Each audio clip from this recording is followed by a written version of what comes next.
Where do I click? I click on Zoom. Yeah. I'm already on Zoom, but I somehow didn't find that scheduled meeting, so I just. Oh. So I can just do it the regular way on Facebook if you want. I could close. I could just. Should I quit Zoom and then reopen it? No, I guess not. Maybe when you do it once, it disappears after that. So maybe that's what happened. And Yeah. then we just click on it. Yeah, you can go do the new meeting. It's okay. I was just trying to make it easier for you. That's so sweet of you. I try. Did I? Let's see. I think I didn't. Let's see. Share on your timeline. Okay, I forgot to put share on a page you manage. Okay. Manage. Okay, I'm going live now. Okay, here you go.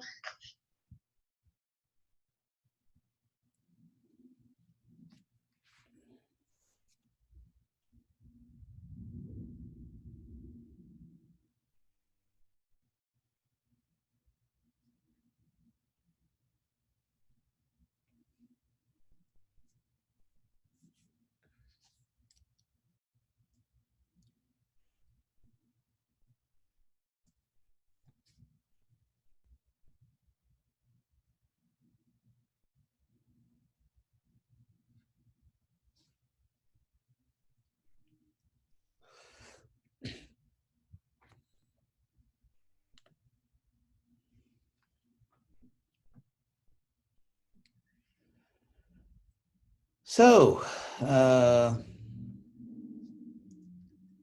welcome to the class.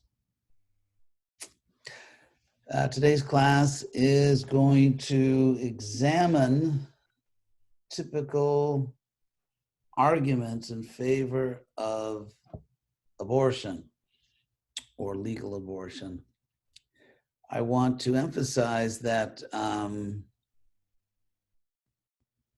for almost all of this class, I am not going to give religious arguments.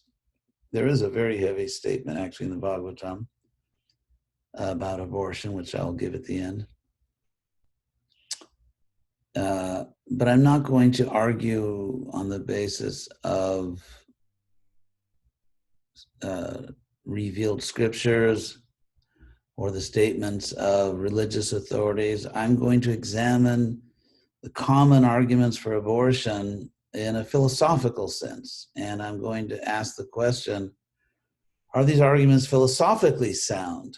Just from the point of view of logic and philosophy, I don't think they are, but you can judge for yourself.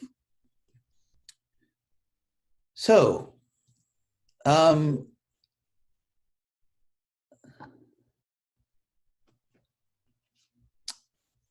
a very typical argument for abortion is that perhaps the most common argument is that a woman, or presumably any human being, whatever their gender, and there are, of course, many genders, as we know, that any human being has a right to control their own body.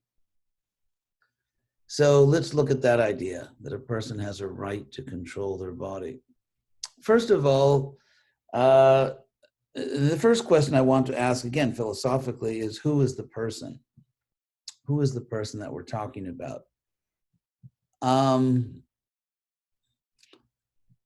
If we are going to be consistent here, if we are claiming that a person has a right, let's say, to control their own body and therefore a right to an abortion, then logically we cannot be talking about a physical being.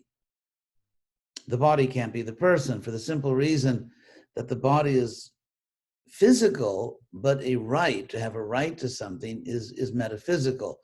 We can point to a physical body, we can point to a chair or a mountain or a glass of water, and we can say this is a physical object. And if you believe, as I think we all do, that there is a real material world outside of our minds, that we are not just imagining the world, then these are all physical facts. Your body is a physical fact. However, your right to control your body is not a physical fact. There's no physical thing you can point to and say, this is a right. So if you do have rights, it's very simple. If you actually have rights, any rights at all, if you have any rights at all, then you cannot be your body, because a physical object doesn't have rights, because rights are a metaphysical object. So another example, which I've often given, equality. If you believe in equality, then that is incompatible with the idea that we are the body. Because again, bodies are physical objects. They don't have rights, which are metaphysical objects. If you are a soul, that is a metaphysical object that can have other metaphysical attributes, such as having a right. So, in fact, as I've said many times, all the empirical evidence in the world shows that we are not equal, and yet we reject all of the empirical evidence in establishing a political system, a cultural, legal, judicial system, moral principles. We reject all of the empirical evidence, and we say there is a metaphysical fact which stands above all the physical facts. Physical facts, we're all different. We're not equal. We're not equal in terms of our athletic ability, our artistic ability, our mathematical ability. We're just not equal. And yet we are equal because we are metaphysical beings, and as metaphysical beings, not physical beings, we're equal. Okay, so having established that, if someone says that a soul inside of a woman's body or a man's body has a right to control their own body, is that an absolute right, or is it a relative right? For example, do you have the right to control your body in such a way that it kills another body? I mean, I hope you would say no. In fact, we could even say that, that every law, whether it's a law against rape or murder, or if it's a stop sign in a road, those are all laws. You know, that you cannot rape or kill another person, and you have to stop at a stop sign. And yet all of those laws, in fact, every law in existence, restricts, limits, conditions your right to control your own body. Because the stop sign says your body must stop. You must stop your body. You could say, well, it's my body and I don't want to stop my body from moving forward in space. Let's say you're a pedestrian, you're walking, and you do not, and so someone is forcing your body to stop. And you could say, well, it's my body, tough luck.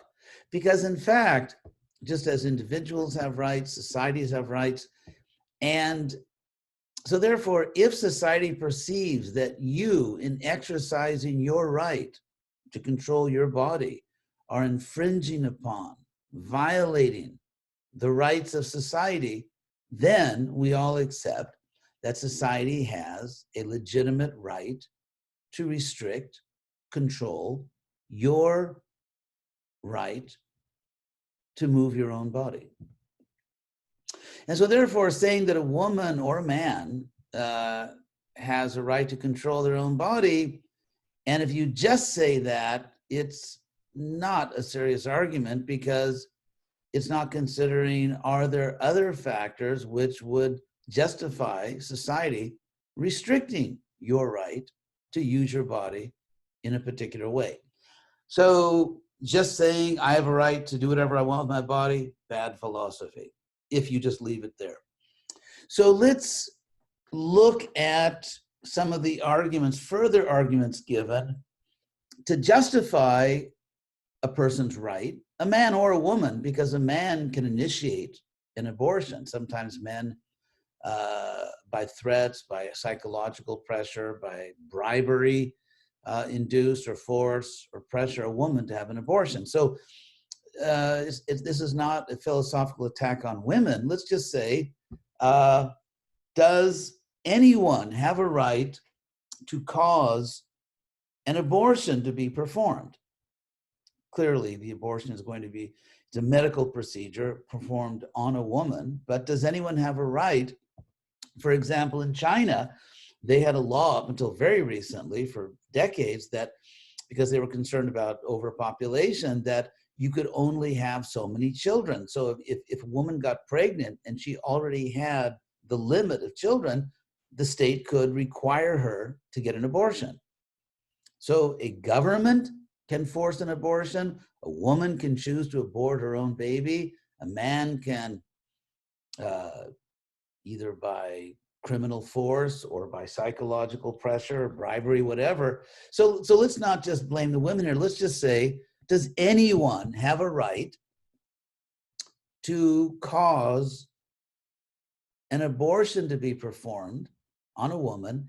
And let's say that, to be more precise, we are not talking about a case where the mother's physical or mental health is clearly at risk. We're going to put that aside. That's a special case. And that is also an extremely tiny minority of abortion cases. So let's say that's a special case that deserves its own analysis. Let's talk about the overwhelming majority of abortions in which the abortion is not a medical threat to a woman's physical or mental health. She may not like it. She may be upset about it. We're talking about a serious medical threat, serious mental, emotional damage, permanent damage. So let's put that aside.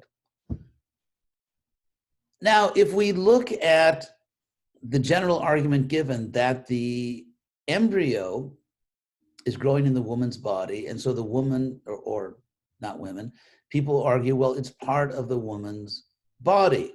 Now, there's a problem with that, actually. For one thing, it goes against certain federal laws. For example, I'm quoting here from a website, which is a neutral website giving data. It's called Pro and Con Arguments, procon.org. The killing of an innocent human being is wrong, even if that human being has yet to be born. Unborn babies are considered human beings by the US government. The federal, quote, Unborn Victims of Violence Act, which was enacted, quote, to protect unborn children from assault and murder, unquote, states that under federal law, anybody intentionally killing or attempting to kill an unborn child shall be punished, quote, shall be punished for intentionally killing or attempting to kill a human being. The act also states that an unborn child is, quote, a member of the species Homo sapiens, unquote, and at least 38 states in America have similar fetal homicide laws. That's just law. That's not philosophy, but it is law, federal law in the United States and in 38 states at least. But let's go back to philosophy here. The general argument given in favor of abortion is that because the fetus physically depends on the mother's, within the mother's body, therefore the mother has a right to kill that fetus. So I want to extract from that argument the general philosophical claims. In other words, if I say, for example, under certain circumstances, John has a right to kill Bill, then we can state that more generally and say, under these circumstances, a person has a right to kill another person. So let's talk about that. What is this argument actually saying? It's saying that if a person, let's call that person A, if that person A is physically dependent on another person B, and the exact nature of the physical dependence we'll get to. But in more general terms, if A is physically dependent on B, B has a right to kill A. That's the argument. Now, we could say, well, that's only if A is inside the body of B. That's a detail which I will get to. But for now, let's look at the most general form. Now, if you look at history, we find that in many societies in the past, not in India, but in many societies, it was accepted that this logic is valid, that if A depends on B, B has a right to kill A. So that, for example, you see in the Song of the Volsung, which is sort of like the Scandinavian Iliad and Odyssey, that parents had the right to kill children, even up into adolescence. I mean, you could have a 16-year-old son or daughter. You had a right to kill that person. Why? Because they depend on you. In that social structure, they couldn't depend on you. What about another case? What about a case where a child's actually born, is still a baby, and is absolutely dependent physically on the mother or caretaker, so that if that mother or caretaker abandons the child will die in a pretty short period of time. Before, in a short time, the child will die. So there's a physical dependence.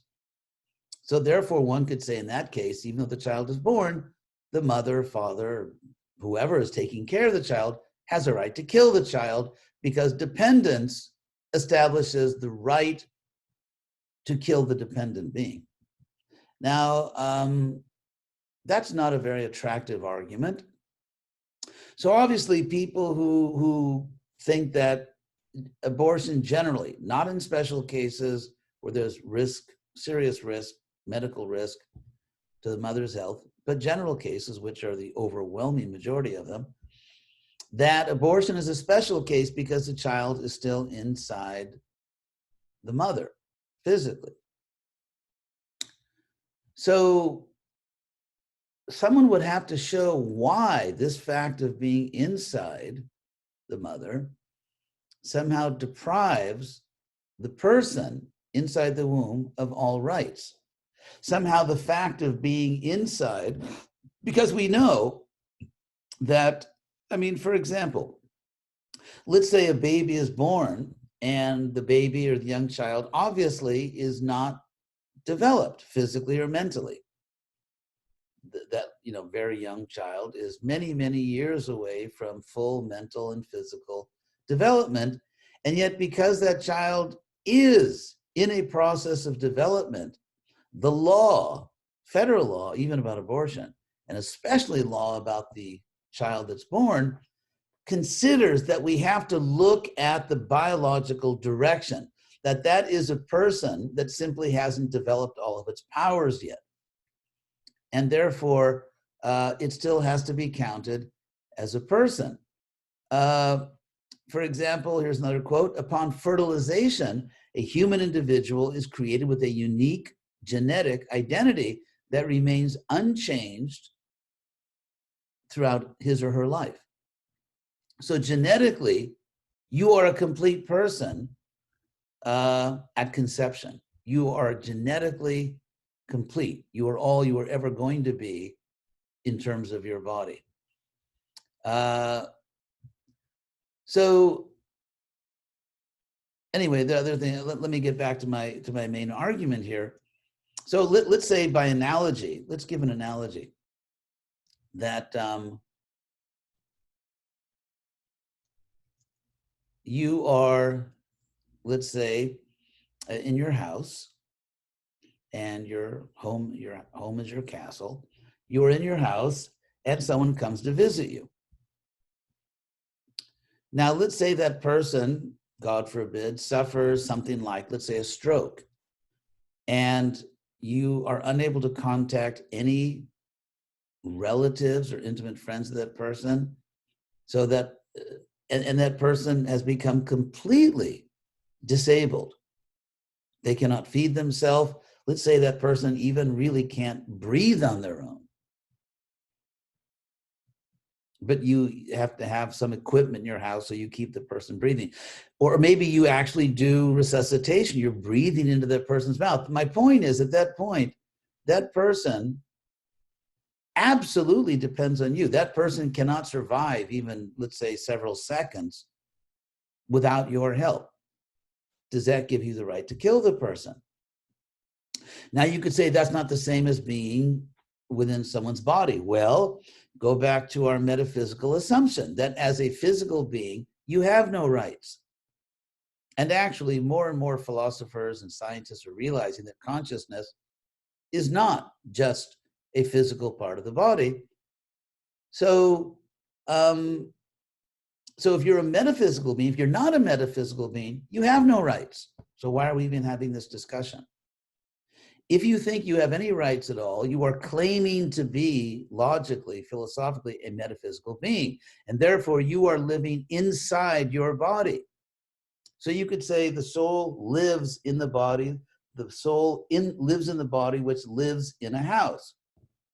And so what kind of philosophical argument are you going to give to say that there can only be this many levels of living within to have rights, and if there are less levels, you don't have rights? Where is that coming from? I mean, where are these metaphysical assumptions coming from? Is it just someone's imagination? Here we have a case where someone had a stroke. They're living in your body, in your house. They're absolutely dependent on you for their life, even to breathe. Do you have a right to kill them? If not, why not? I'm not sure there's a good answer to that question. So the general idea that if someone depends on you, you can kill them, whether they depend on your, let's say, medical care, they depend on, let's say, taking care of a baby, or they physically depend on you or still in your body,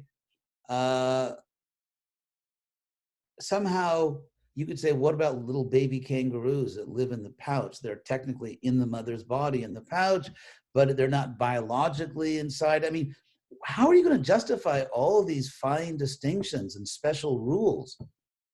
What is the general principle? In other words, where is there a self-evident, obviously true, general moral principle, metaphysical principle that somehow under the skin you can kill, outside the skin you can't kill? There's even federal law that you can't even kill the embryo within the mother's body. So I don't think there's any coherent philosophical explanation for these things. And also, let's say, for example, it is your job to demolish a building. You're going to demolish a building. But you hear someone says that, I think there is a child trapped inside that building, and you're not sure, and no one knows. Is the child inside that building or not? And you don't know. So what are you going to do? Let me just 1 second.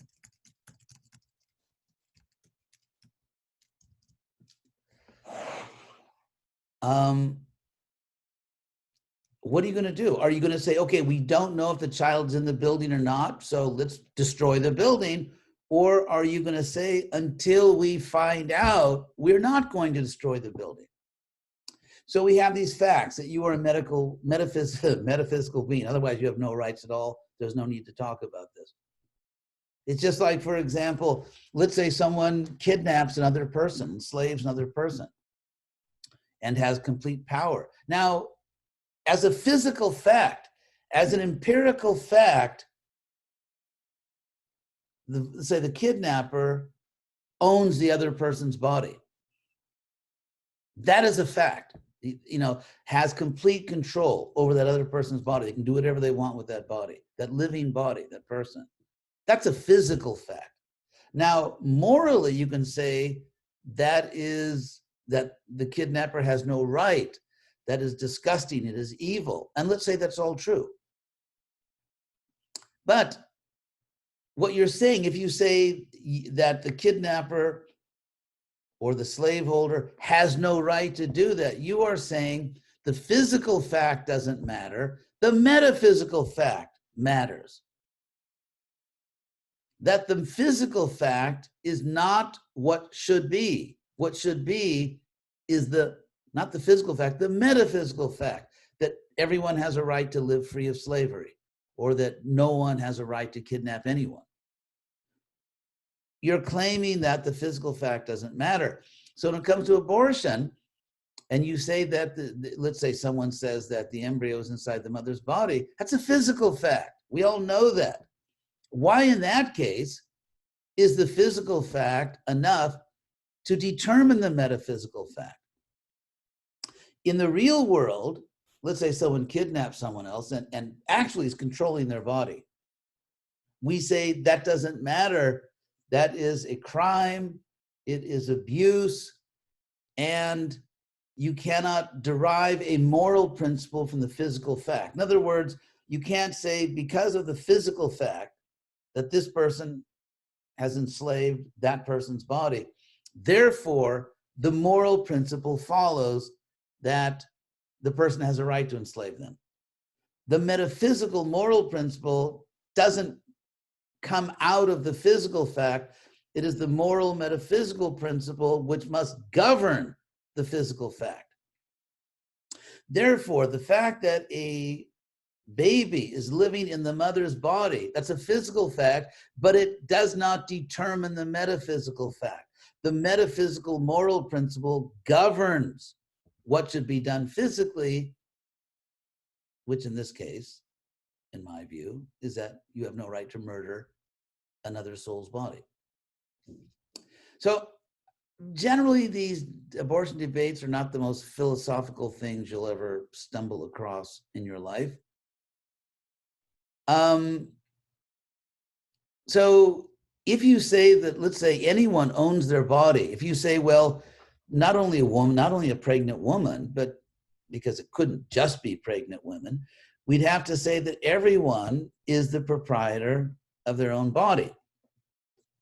Now, if you want to argue that, then that has to be a specific application of a broader metaphysical claim or philosophical principle, namely, under what conditions, under what circumstances are we justified in saying that this person owns that property?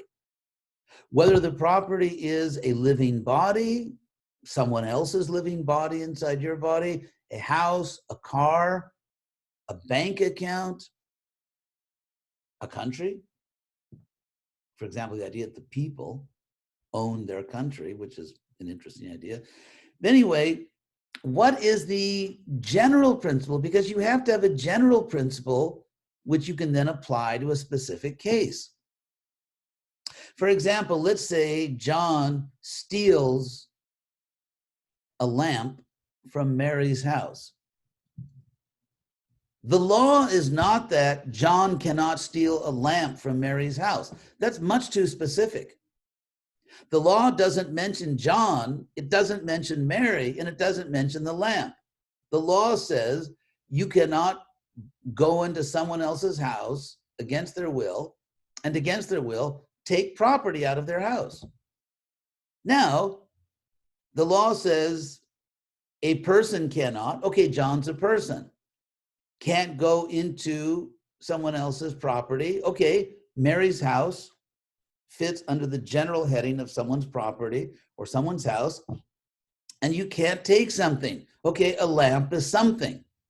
So what we're doing when we make laws is we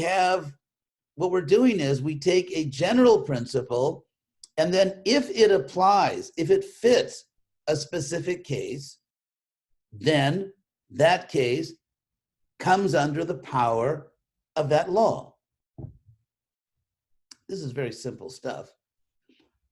Therefore, in the case of, let's say, a woman or a man or anyone saying, I own my body is my property, what is the general principle legal or philosophical, that determines when somebody owns something. And does it apply in this case? Now, I'll give you an example of one philosophy that was very popular for a while. Everyone's heard of it, which would argue against a woman owning her body. Actually, it's a contradiction within that philosophy, but I'll get to that at the end. And the philosophy I'm talking about is Marxism. Good old Karl Marx. So Marx, among other things, is arguing that the people that produce something have a right to enjoy the fruit of their production. So that if you, he was of course talking just as the Industrial Revolution was exploding, you had terrible conditions for factory workers and other people like coal miners. I mean, just really bad conditions. He was, I mean, it was very correct to protest that. He just came to some really bad conclusions that resulted in the deaths of tens of millions of innocent people in the 20th century. But anyway, if you look at Marx's basic point, that the people who produce something, like the workers in a factory, have a right to enjoy commensurately, fairly, the fruits of their own work, their own production. Now, simple question, did you build your own body? That's a no-brainer. No, you didn't. Your parents actually created your body.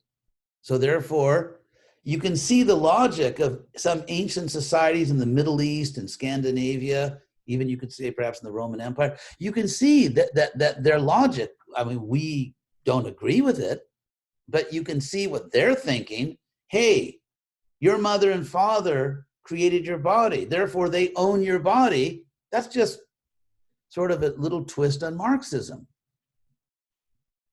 right? Your parents created your body. They built, you know, they built your body, they created it genetically, therefore they own it. Therefore they can kill you if they want. Therefore you are, you know, in a sense, a slave of your parents because they built you, your body. Now, there's a problem here. I mean, there's, of course, lots of problems, but here's one problem. Your parents didn't build their bodies. And since it's your mother's body and your father's body that made your body, but your parents didn't own their bodies. Their parents made their bodies, but their parents also didn't make their own bodies. And so what you have here is in Marxism, at least, you know, taking it in this sense, you have an infinite regress of false claims of proprietorship. An infinite regress of false claims of proprietorship.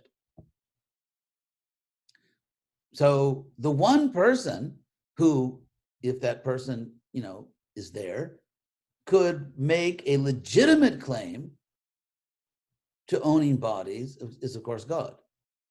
If you don't believe in, if you say there is no God, okay, let's go with that. There is no God, that means no one owns the body, or you can only, that language that, let's say A owns, this person owns this body.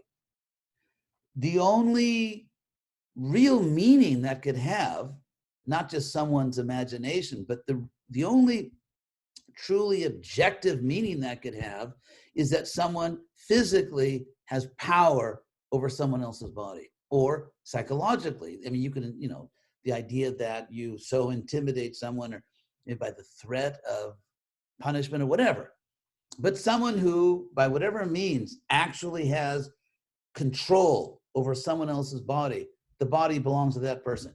If you have control of your own body, you can fight off everybody else that wants to get at your body, then you own your body. Because you see, if there's no God and there's no soul, then all these lofty metaphysical ideas like I own my body are just blah, blah, blah. It doesn't mean anything. You're just saying something. So if you say I own my body and someone else has physical control of your body, actually, from the empirical point of view, not moral, we're not talking morality, we're not talking metaphysics, we're just talking Empirical science, you can blah, blah, blah all you want, but that person actually, at this point in time, controls your body, whatever you may say. I don't think that's the kind of world we want to live in. And if you take Marx seriously, the people that produce something have a right to enjoy the fruit of their production. In that, on those grounds, you belong to your parents, who belong to their parents. We fall into this infinite regress of false claims of proprietorship over bodies. So that's a little philosophy there. You know, a little philosophy never hurt anybody. So moving on here, perhaps the last thing I'll say, I've made a lot of philosophical points here, or tried to.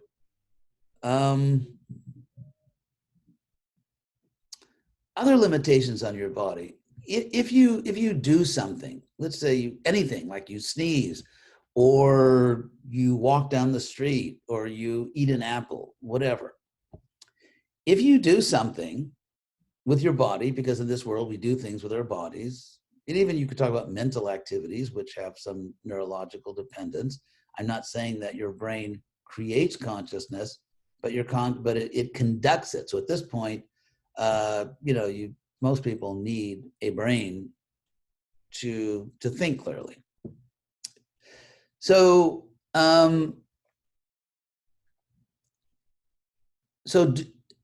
to what extent do you really have a right to control your own body?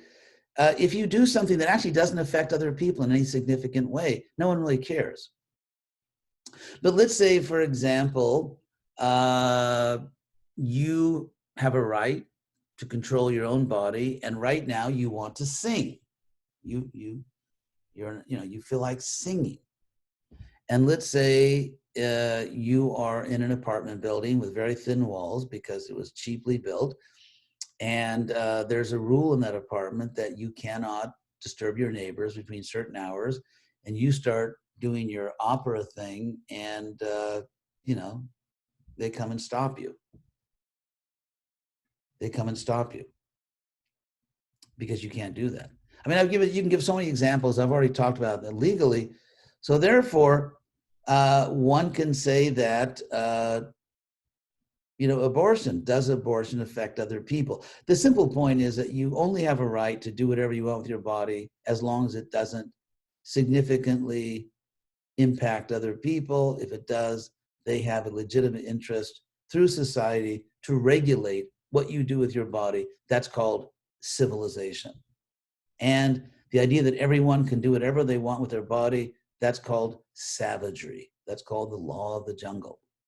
So if you're kind of into civilization over the law of the jungle, in other words, you don't think that you can just walk down the street and anyone that likes, you know, can just rape you, mutilate you, kidnap you, just, you know, whoever has the power to do it can do it. If that's not the kind of world you really want to live in because you're not an incredible masochist, then you're probably going to vote for civilization over savagery. If you vote for civilization over savagery, that simply means that you can only do what you want with your body as long as it does not significantly impact other people. And so the question is, since you're not a physical being, if you're a physical being, you have no rights anyway, no need to talk about it. If you're a metaphysical being, then the life in the womb is equally a metaphysical being. You're not the only metaphysical being.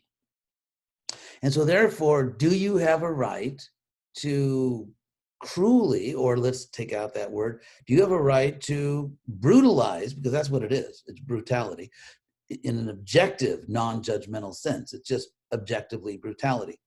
Do you have a right to brutally destroy the growing, developing, genetically complete body of another metaphysical entity? That's not as easy a question to answer as some people think, because they don't ask the right question. People who think the answer is easy is because they don't know what the actual question is. So anyway, those are some of the points. Last point I'll make very quickly is that abortion should be legal because in the past, women suffered and even died because of illegal abortions. We don't want anyone dying in that way. However, here's the simple fact of life. It may sound a little harsh, but in fact, it's true. And that is, in general, crime is dangerous. If you break into people's homes to rob them, there's a serious possibility you will get yourself shot and, killed. That's a serious possibility. That's why generally house break-ins don't happen during the day when all the neighbors are out having a party on the street. That's why it's done at night. So if you decide that that's kind of your natural vocation, you want to break into other people's houses and steal from them, then your life expectancy will go down a bit. Because the average lifespan of people that do that is lower than people that don't do it. So crime is dangerous. So if a society feels it is justified to criminalize the murder of an innocent child within the womb, the argument that if you criminalize, again, let's go to the general philosophical principle here. Let's go to the general philosophical principle that the argument is, in general terms, that if society criminalizes certain behavior, and as a result of that, people who act in that criminal way, according to the laws of that society, people who perform that criminal act sometimes suffer consequences. Therefore, we should decriminalize the act. The act should not be a crime. For example, you could say when people try to commit rape, sometimes they end up getting themselves killed, or a woman may have a gun, which would be kind of like a nice thing. Women could just shoot the people who are trying. I would vote for that. Shoot the rapist. But anyway, that's another topic. So let's say someone is trying to rape a woman or do something bad, and they get themselves injured or killed in the act of doing that, which happens. Therefore, is the conclusion we need to decriminalize rape. So this, obviously not.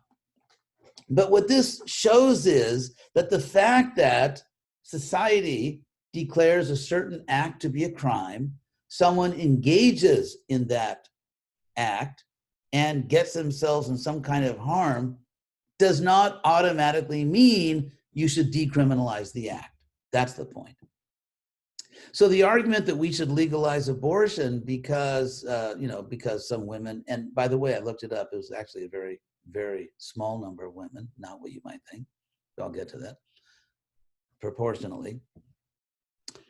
We don't want any woman being, fatally injured in any kind of medical procedure, whether it's a legal or an illegal abortion. However, the mere fact that someone commits a crime and ends up dying does not by itself show the act should be decriminalized. You would have to show that the so-called crime, in this case abortion, is such a trivial harm to society.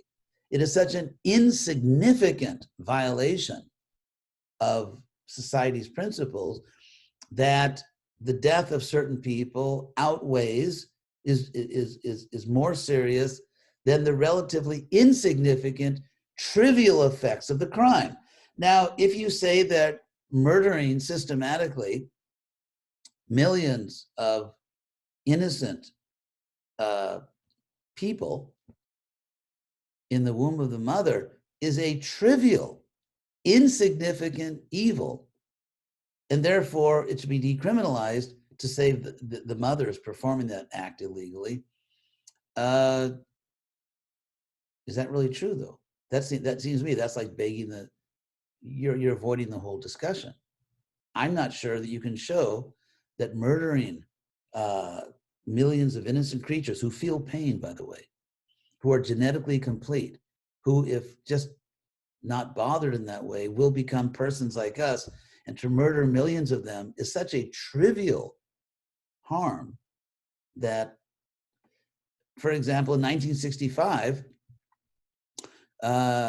under less than 200 deaths to women were attributed to illegal abortion. Less than 200. That's 200 out of, they say, perhaps 900,000 illegal abortions. So that means when abortions were illegal, the number of women who died, which we regret, in illegal abortions was one in 4,500. So in order to prevent the death of one person in 4,500, and a person committing a crime, according to the standards of that society, to prevent 1 in 4,500 people committing that crime from dying, we should legalize abortion.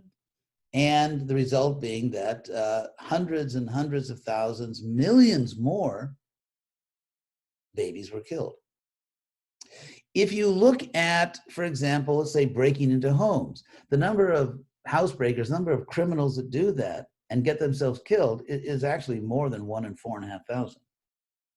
So on that logic, we should decriminalize breaking into someone's house.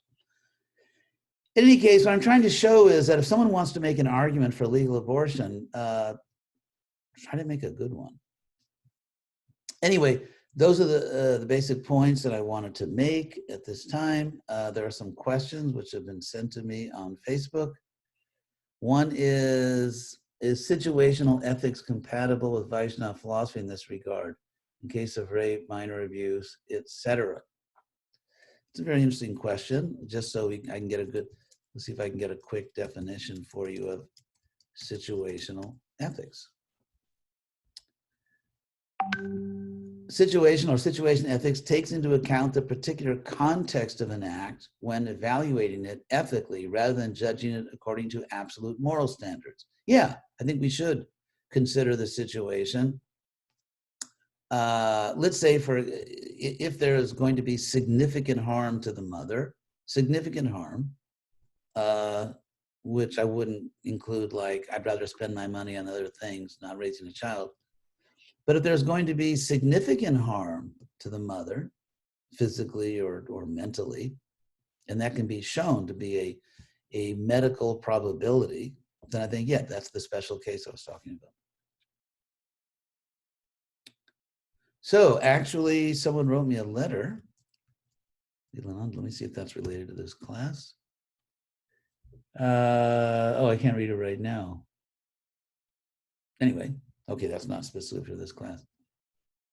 Okay, so thank you all very much. Again, the last point, because you may say something like, well, what does the Bhagavatam say?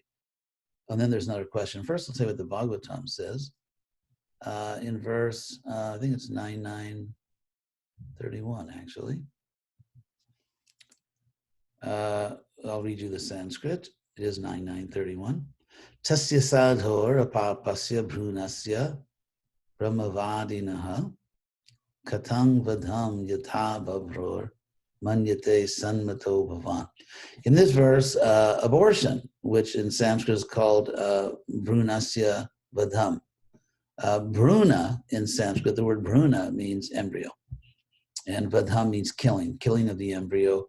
It's also called bruna hatya, which also means killing the embryo. And in the Bhagavatam 9:9:31, it is compared to, it is said, it is like, yatha, it is like killing a saintly Brahmin or a cow. So killing the embryo in the womb in the Bhagavatam is compared to killing a saintly Brahmin or a cow. So I won't insult your intelligence by trying to explain that to you. Okay. Actually, someone said, you said a little philosophy never hurt anybody. What about Marxism, Maoism, hedonism, fascism, National Socialism, it's the Nazis, secular humanism, etc.? Good point. Yes, actually, okay, I will try to escape this by saying a little very bad philosophy can do a lot of harm. But a little reasonable philosophy, I would say, doesn't. And I have to admit, I consider myself reasonable. You may not agree, but Anyway, we all have our prejudices. So there's one more question. Some argue that if abortion is just criminalized, but without proper spiritual education, they will do the same number, but underground anyway, with more corrupt principles. So just criminalizing it may not be the solution. That's actually a good point. That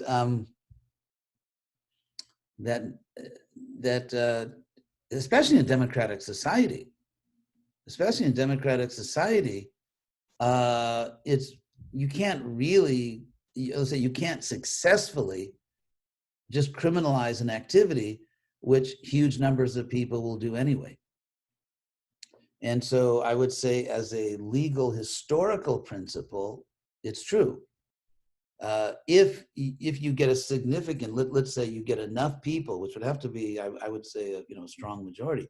If you get enough people in a democratic society, obviously in other forms of government, there are other dynamics going on. But in a democratic society, if you don't have let's say, a sufficient number of people that believe in the law, the society itself will basically subvert and neutralize the law, render the law ineffective. So yeah, I think that's a valid point.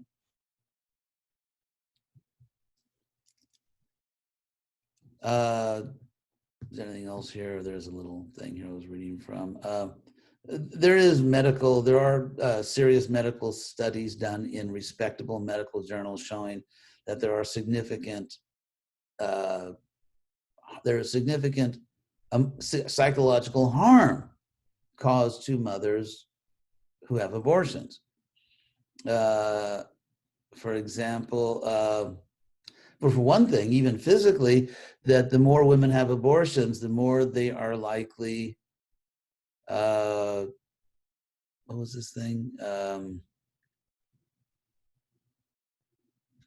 Sorry, reading the wrong thing. Okay, here's abortions cause psychological damage, peer-reviewed. I won't keep reading peer-reviewed. These are all respected medical journals in Scandinavia. Young adult women who undergo abortion may be at increased risk for subsequent depression. Another serious article, it leads to significantly higher rates of anxiety in women. Women have abortion. Women who have abortions are 154% more likely. That's like a lot. 154% more likely to commit suicide than women that did not have abortions.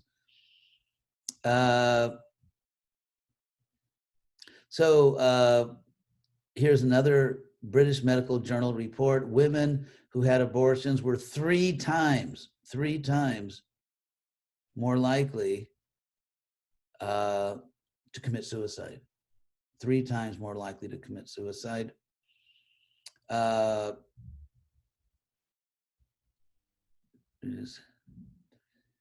Okay, there's another thing that, so there are medical things, that there are emotional problems, blah, blah, blah. So there's all this stuff.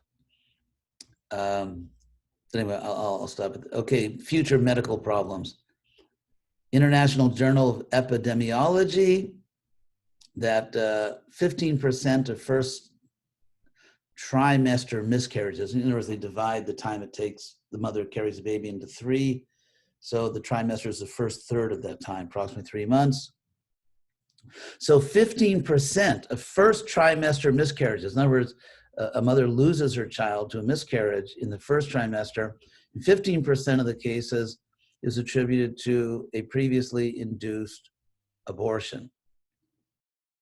A Chinese study published in another peer-reviewed journal found an association between breast cancer and a history of abortions. In other words, the more abortions a woman has, the more likely she is to get breast cancer.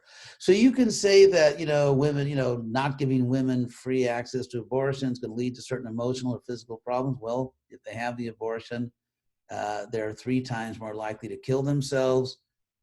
They're more likely to get breast cancer. So it's, there's a whole bunch of facts that we need to put on the table. But as I said in answer to the question, I'm not talking about, you can't force it on a democratic society. Chutananda said, I believe abortion should be accessible with very strict criteria for qualification, but there should be a major push to prevent unwanted pregnancies, likely via education. Yeah, that's, I think, reason within, I think, the boundaries that I'm putting forth. So if there are no other questions, thank you all very much for listening. I actually don't take your participation for granted. I mean, the fact that you take your valuable time to listen, I do appreciate it sincerely.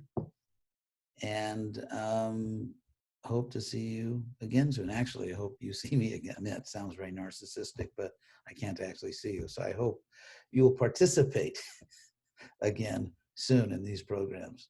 So Hare Krishna.